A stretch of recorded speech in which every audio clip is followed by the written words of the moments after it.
The president going to Houston, Texas, having the mega rally of all time. Biggest rally in the history of rallies. Over 100,000 people requesting tickets. It was at the Toyota Center in Houston, where the Houston Rockets play. My team, that's even better.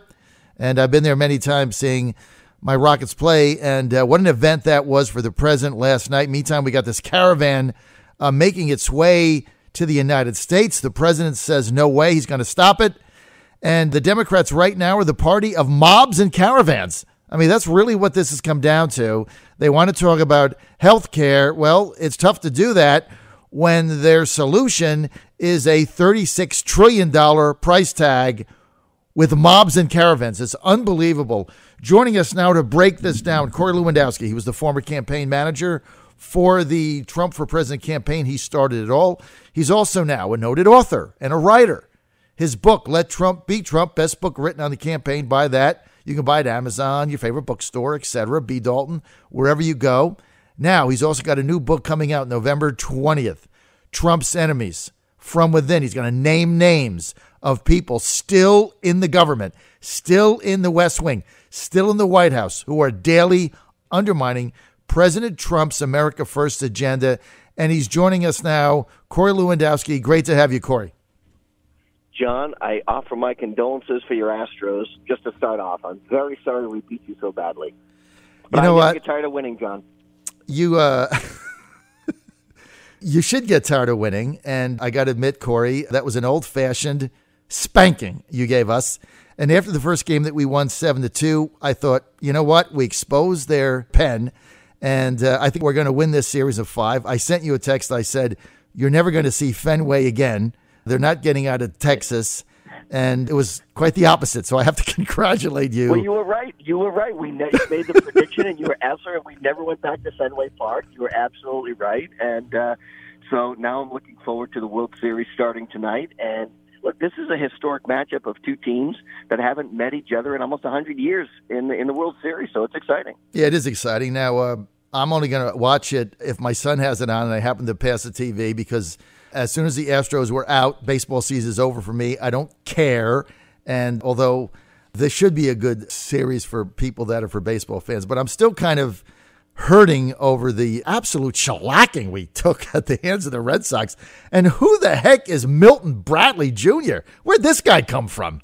The guy's a monster. Look, you had Altuve who was hurt. You know that, so that didn't help you. Right. And Jackie Bradley Jr. Bradley. Milton Bradley was a game show. It was a game. Whatever. Jackie Bradley's a baseball player, but look, he had a monster series, and you look at Mookie Betts, and I think the umpires, I know you'll disagree, made the right call in that fan interference call that took that home run away.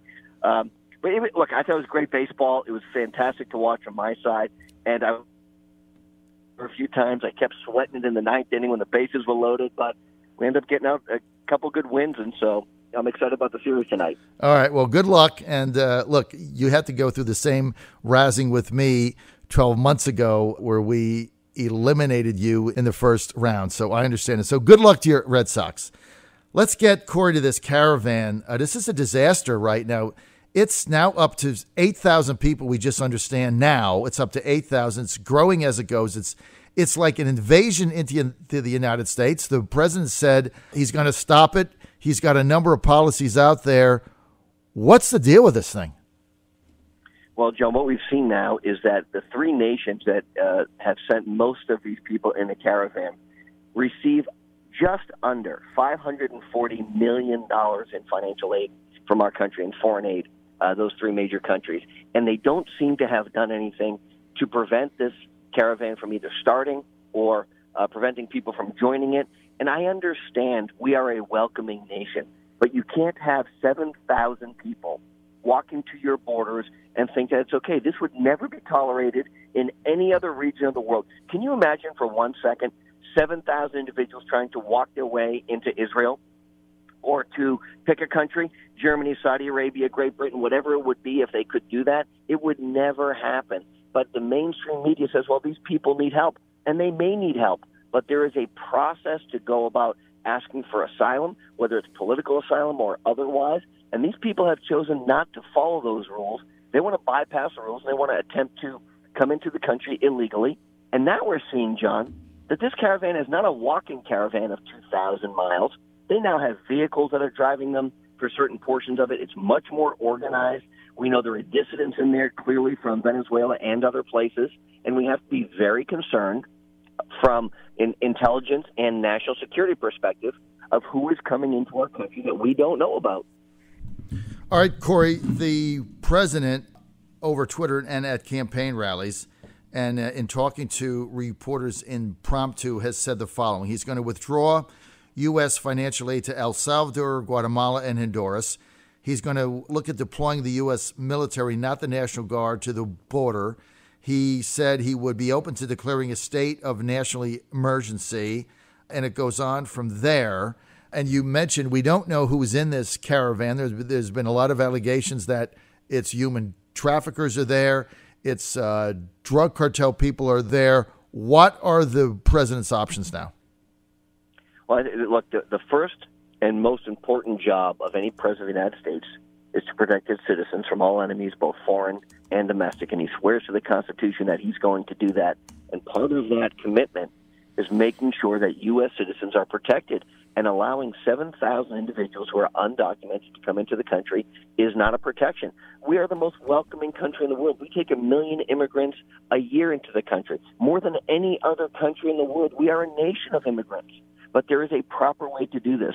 And so I think the president's going to work with Mexico to try and get their leaders to stop or at least slow this caravan down. But ultimately, what we need is a wall on the southern border, and without the wall, we will have a human wall of military people who will ensure that people who are in this country illegally are not allowed to do that. And I know it sounds harsh, and I'm not advocating for violence. What I'm advocating for is the right way of doing things. And if that means those people who are coming here, I believe many of them are using children, and they are using, look, John, think about it. You're going to take a woman and her child and have her walk 2,000 miles, which is the distance we're talking about, 2,000 miles, with nothing but the clothes on her back, the shoes on her feet, no food for her child, walking through Central America and up through Mexico, and that's a good idea to hopefully get to the United States only to be turned around. This doesn't make any sense. I believe part of this has been organized by people who know that the midterm elections are 2 weeks away and want to make this a political issue. Now, I don't know who's funding it, but I am gravely concerned about some of the people who may be in that caravan who aren't here for political asylum and are only here to try and hurt the United States.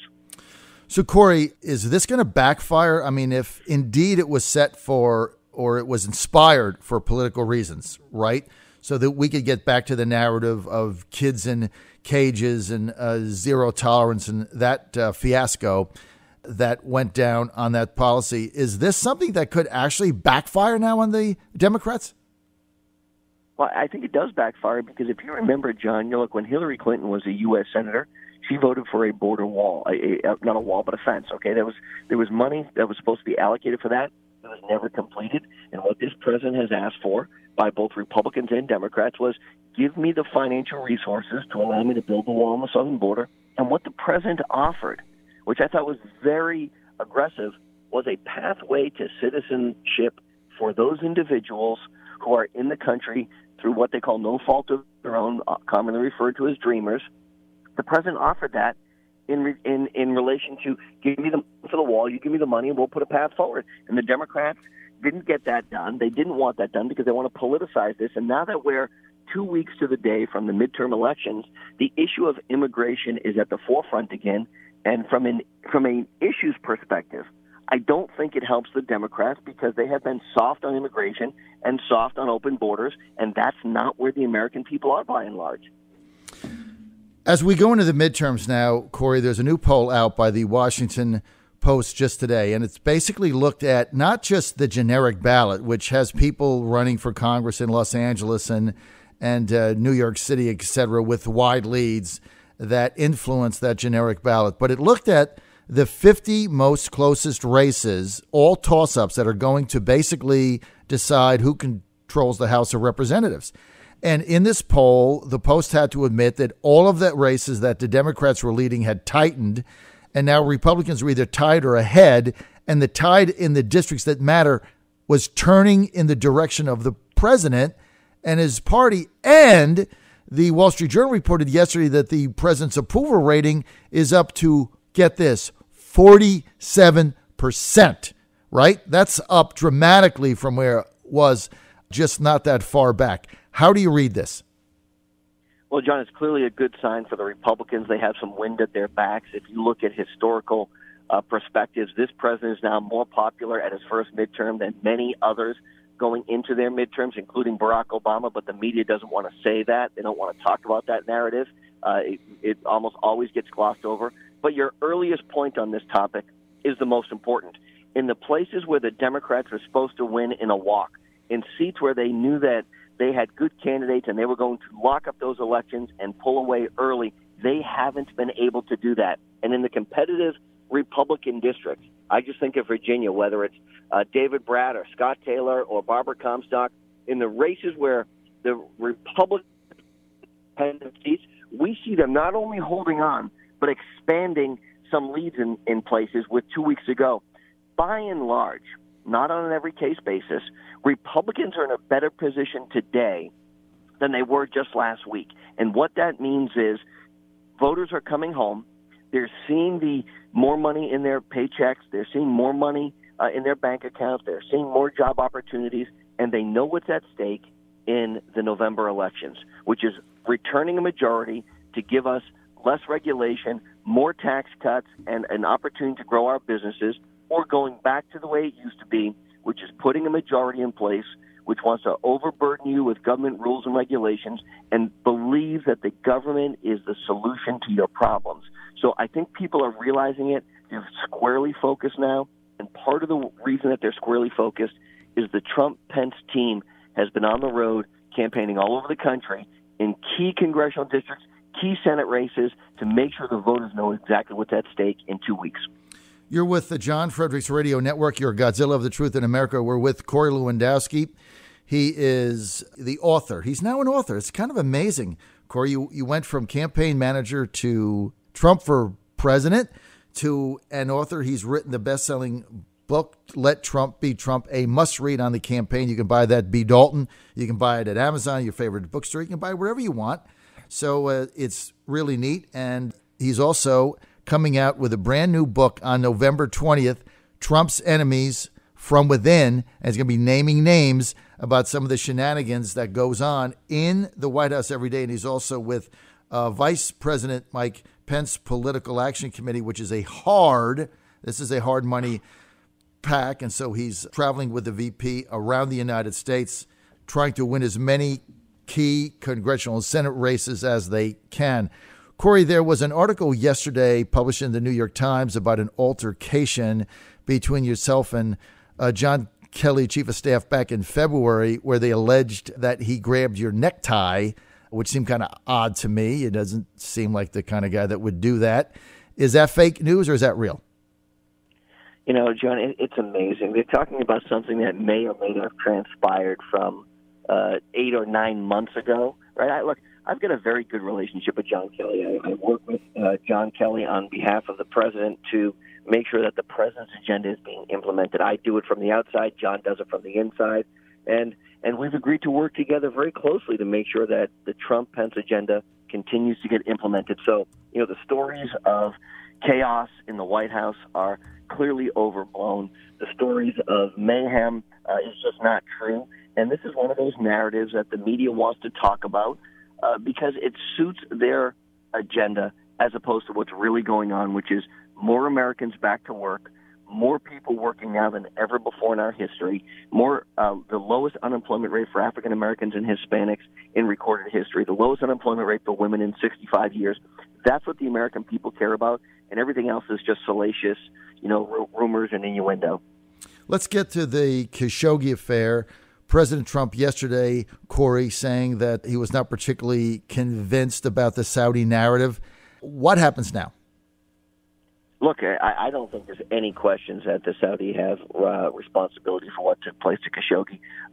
But we should also understand that this should not be surprising to many people. This is something that, while I don't travel to Saudi Arabia or other parts of the world, unfortunately, happens all too often. But there has to be accountability. What that accountability is, I don't know. We need to get all the facts. But the latest part of this story is that they had a body double wearing Khashoggi's clothes, walking around to make it look like the guy was still alive. They've now admitted he's dead. They said it was a result of a fist fight. I call that into question, and I'm not a national security expert, and I have no information that the American people don't have. But just from a very basic perspective, it seems very difficult to imagine a man of Khashoggi's age getting into a fist fight with 15 other professionals and thinking that that's going to result in the right outcome. And it clearly didn't, but we need to make sure we know what an appropriate response is. We have to get all the facts, and it's something that I hope happens very quickly, because there should be accountability if what we believe transpired did transpire. Well, I think the president is going to act. He said he was going to get with Congress and find a bipartisan way to respond to this, but we're going to wait till all the facts come out. Corey, I want to get to the election. The House now hanging in the balance. Races are tightening. About a month ago, it looked bleak that the Republicans could actually maintain control. Now it seems to be the wind starting to be shift. We've also got, Corey, reports that Republican early voting is breaking all known records. True or false? No, it's very true. And, John, I love doing this with you every week because it reminds the listeners of exactly what's at stake here. But, we talked about this last week. I believed, and I said it then, the Republicans hold the majority by a couple seats. I am more optimistic today based on the work that the Trump-Pence team has been doing around the country to get people fired up. But I'll tell you, I was with a series of individuals last night talking race by race, and we believe there are going to be more opportunities that the Democrats have not even thought about. And let me just tell you one of them. I think we've got a chance to win a U.S. Senate race now in Wisconsin. I didn't believe that 3 weeks ago. The race right now is about a 2.5 to 3 point race. Nobody thought that. Scott Walker, who is the governor, is opening up a much bigger lead in Wisconsin than people had thought he was going to. That's all moving in the right direction, and that's a positive for the Republicans. If you start winning and stealing races, and I mean that in a positive sense, in a place like Wisconsin where the Democrats weren't focused on, it could be a very good night 2 weeks from today. Well, I think it is. I'm predicting right now the Republicans are going to pick up 5 seats in the U.S. Senate. I know we've gone over this. I don't share your enthusiasm for Bob Hugin in New Jersey, but I think they hold serve in Nevada, Arizona, Tennessee, Texas. I think that's done. And then they flipped 5 seats, Montana, North Dakota, Missouri, Florida, and Indiana. So there's +5. If you win Wisconsin, that could be +6. Corey, the rally last night, the president does a rally in Houston, Texas at the Toyota Center. Been there many times. I'm a Rockets fan. Yep. They got 110,000 ticket requests online. Have you ever seen anything like this in your life? No, I've never seen anything like it. Everything is bigger in Texas, and I understand that. But that goes to talk about how excited the base is in Texas to support Donald Trump and Ted Cruz. Look, Beto O'Rourke has outraised Senator Cruz by $40 million. He's going to lose that election by 8 to 10 points. Mm-hmm. But that goes to show, John, the one narrative we've heard for the last 6 or 8 or even 10 years is that the Democrats now think Texas is in play. That has not come to fruition. They have not elected a statewide Democrat in that state in 2 decades. And the bottom line is, when Donald Trump shows up down there, people are excited. They are happy. They want to see him, and they had a record number of requests. As you know, they had to move the venue to the larger arena, had a capacity crowd, plus thousands more outside watching on the Jumbotron. People are fired up. They want to see Trump, and the people of Texas have always responded. We're with Corey Lewandowski. He's a senior advisor for Great America Committee. You can get more information. Go to greatamericacommittee.com. That is Vice President Mike Pence's Hard Money Political Action Committee. He's also author of the book, Let Trump Be Trump. And he's got a new book coming out November 20th. This is going to be New York Times bestseller, must read, can't put it down, got to buy it, got to pre-order it. Trump's Enemies. Corey, a lot of people talking about your upcoming book. When are we going to see an excerpt of it? You know, John, I like to build the suspense, as you know. So we're going to get through the midterm elections in 2 weeks, and then I think you'll start seeing some drips and drabs right after the election. You know, the book has now been to bed for about 4 weeks, and so I've made some predictions that I hope come true in the election. I think they will. I'm pretty good at this stuff, and then you'll see it shortly right after. You'll see some excerpts right after that. Okay, and we are anticipating that whatever happens on November 6th, come post-midterms, that the president is going to clean house and get people in there that are actually helping drive his agenda forward. Tell me I'm right. You're 100% correct. Look, I think every president after midterm election, regardless of the success or failures of their party, reshuffles the deck a little bit. I think you'll see some changes in the cabinet. Some of those have been already discussed, and whether they come to fruition or not, I couldn't speak to. But I think it's very typical to see changes take place after the midterm elections, regardless of the outcome of the election. Corey, I want to thank you for your time. Let Trump be Trump. Got to buy it now. Let Trump be Trump. More information, go to greatamericacommittee.com. Corey Lewandowski, former campaign manager, Donald J. Trump. Thanks for being with us, man.